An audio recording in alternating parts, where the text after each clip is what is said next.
Oke, assalamualaikum warahmatullahi wabarakatuh. Kembali lagi bersama saya Heri Wardana ya, di channel Supir Truk Oleng. Di sini saya akan membagikan sedikit cerita horor saya saat mengantar barang di salah satu desa yang bernama Buana. Singkat ceritanya, saya masuk kerja jam 8 pagi ya. Ini kejadian satu hari, dari pagi sampai saya selesai kerja aja ya. Jadi jam 8 saya nyampe di gudang, saya muat barang. Nah, kelar jam 10. Jam 10 itu saya langsung berangkat ke persinggahan pertama saya untuk pengantaran barang itu di Desa Kotogaro di daerah Tapung ya. Tapung. Nah, dari sini saya sudah mengalami agak kejanggalan nih. Nah, selama perjalanan itu, ini padahal masih siang hari nih ya. Saya berangkat jam 10. Sampailah di Kotogaro itu sekitar jam 11.45 atau jam 12 kurang 15 menit. Selama di perjalanan itu saya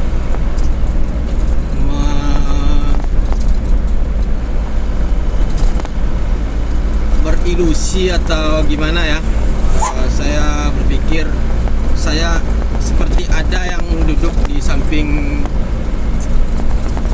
bangku di sebelah saya gitu. Tapi karena ini masih siang hari, mungkin hanya, atau saya mikirnya cuma ngantuk atau gimana lah ya, mungkin karena ngantuk. Tapi tidak sampai di situ.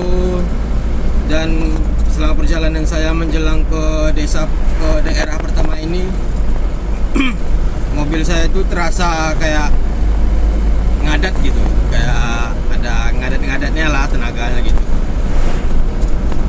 Saya bawa barang waktu itu mungkin ada anggaran sekitar 4 ton lah. Kalau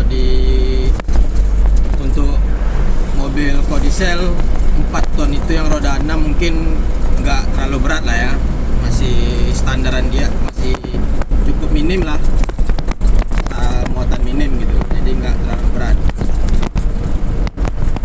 Nah, sejak pas lagi perjalanan itu mobil udah kayak ada ganjalan, mobil mulai ngadat buat itu. Cuman saya masih berpikir positif lah ya, karena kita jalurnya emang jalur ekstrim di perkebunan sawit, jalan tidak ada yang bagus, jalan sepi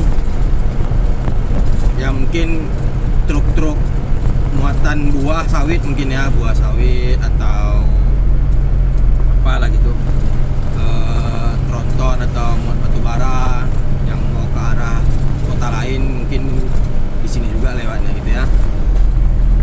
Nah, sampainya saya di Kotogaro, saya masih aman-aman saja. Nah, berangkatlah saya ke daerah kedua, yaitu nggak jauh dari Kotogaro, sekitaran setengah jam lah.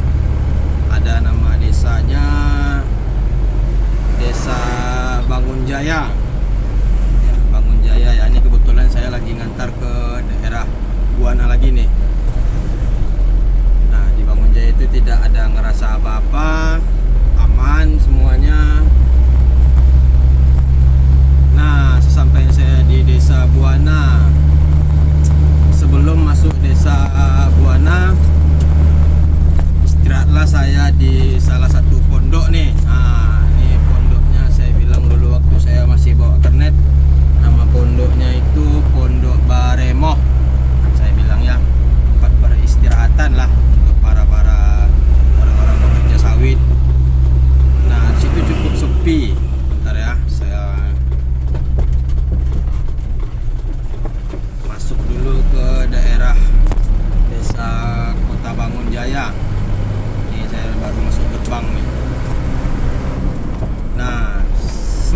istirahat di situ tuh saya mulai ngerasain hal-hal yang aneh lah gitu ya.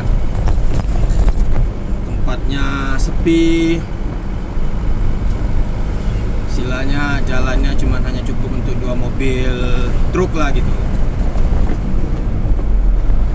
Nah situ sepi, jalan itu lurus terus, lurus ada sekitaran 2 kilo lah kurang lebih, jalan itu lurus terus. Itu sepi sesepi-sepinya. Kalau tidak ada orang yang lagi manen buah, itu jalan itu sepi. Palingan ya warga-warga sekitar itu pun nggak terlalu sering lah lalu-lalang di sana gitu ya. Nah itu saya mulai ngerasain keanehan itu di situ. Saya kayak ada dengar suara-suara langkah orang di dalam kebun gitu kan, di dalam sawit, kayak ada orang lagi lari-lari. Dan sekilas di ujung mata ini saya ngelihat ada sosok hitam gitu ya. Sosok hitam itu berdiri di salah satu batang sawit, lagi memperhatikan saya gitu. Nah, di situ saya masih berpikir positif nih karena masih di siang hari gitu ya. Sorry, saya ngerokok dulu ya. Nah, saya berpikirnya masih karena siang hari, jadi saya tidak pernah berpikir untuk negatif dulu karena saya sudah banyaklah pengalaman horor saya. Nanti teman akan saya ceritakan satu persatu untuk daerahnya masing-masing gitu ya.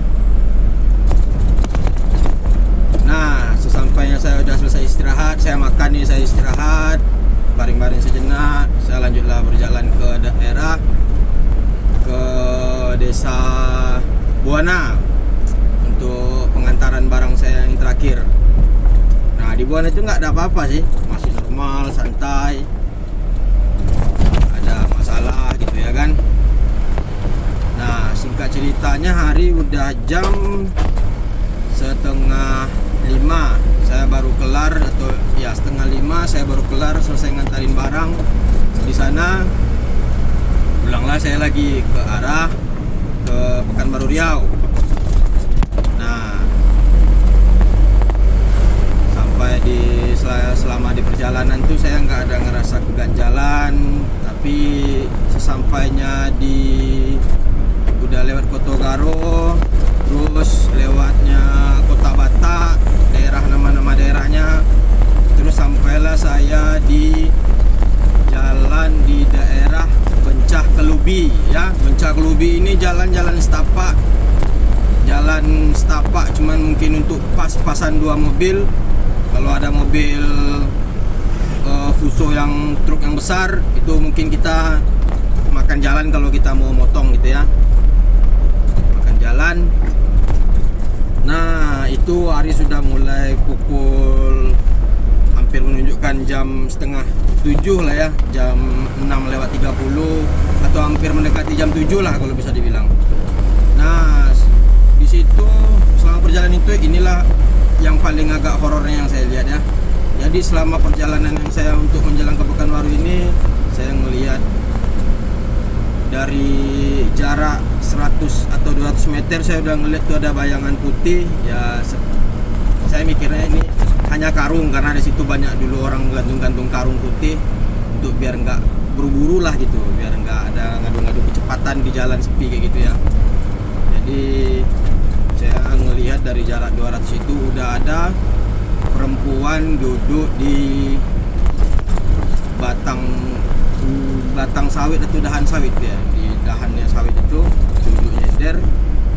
Dan disitulah hal yang paling mengejutkan bagi saya, karena saya langsung melihatnya dan saya melihat itu betul-betul emang cewek gitu. Nah itu cewek, terus saya ini seperti darah sudah naik ke kepala ya, saking ketakutan. Nah saya coba bentar ya, saya cari tempat putaran dulu. Nah kita di situ saya ngerasain kaki darah itu sudah sampai di kepala. Nah nggak selang lama dari situ, masih di daerah Bencah Kelubi, saya mencoba berpikiran dah sambil ngucap-ngucap lah, dah doa-doa ya pendek lah di jalan ya. Saya masih berpikiran positif terus. Bahwa saya tahu kalau itu tuh udah namanya hantu lah gitu, hantu. Saya sudah kejang-kejang begini ya. Nah, masih di daerah Bencakelubi. Nampak lagi nih saya nih yang kayak gitu, cuman dia bukan di pohon sawit. Di Bencakelubi itu adalah tempatnya lahan sawit semua, cuman ada separuh yang udah ditebang gitu, yang udah ditebang. Namun saya ngelihat dari jauh ada lagi tuh sosok yang kayak tadi gitu, Miskal. Jadi ngelihat lagi, ini kecepatan mobil udah memacu-macu lah ya, ada di jalan setapak gitu, jalan tikungan manis, banyak tikungan liter es. Cuman saya masih kebut-kebutan lah karena saya ada saking ketakutannya nggak sampai. Nah, ini singkat ceritanya, besoknya saya pulang, saya ngerjain tugas-tugas kantor saya. Nah, di situ besoknya saya langsung ngalami kayak panas dingin lah gitu, terus saya ngalami kayak tersapa lah gitu, kalau dibilang di bahasa sini ini kesapa gitu. Jadi disapa sama jin gitu jatuhnya ya. Nah, jadi saya dicoba diurut, saya ngurutin badan saya, minta tolong juga sama istri ya kan, karena perjalanan jadi supir truk ini, pengalaman di jalan itu selalu banyak aja, pengalaman mistis, laka lantas, kecelakaan lah gitu kan. Nah, itulah yang bisa saya sampaikan untuk pengalaman saya ya. Ini yang pertama, nanti next bakal ada lagi. Oke, terima kasih ya, saya lanjut kerja dulu, nanti saya bikin videonya lagi. Oke, ini untuk di desa Buana ya. Nah, ini pengalaman horor saya diteror sama Miska. Oke, terima kasih.